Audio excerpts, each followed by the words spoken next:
All right, so then lastly, we need to find the corresponding height by simply substituting in our radius in here.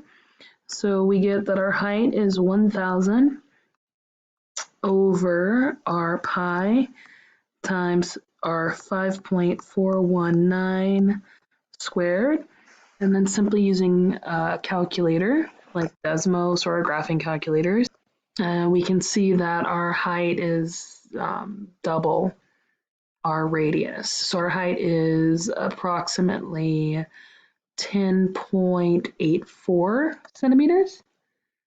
We'll go here, 10 point,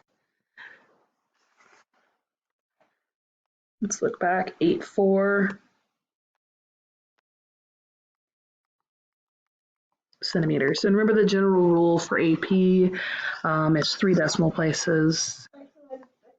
All right, so that will allow us to minimize the metal of the manufactured cam.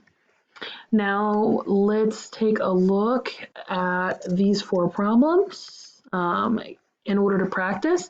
So note there's a few things we need to do. We need to draw a picture, identify formulas, get in terms of one variable, find our derivative, critical points, and then find any other dimensions. All right, give it a go.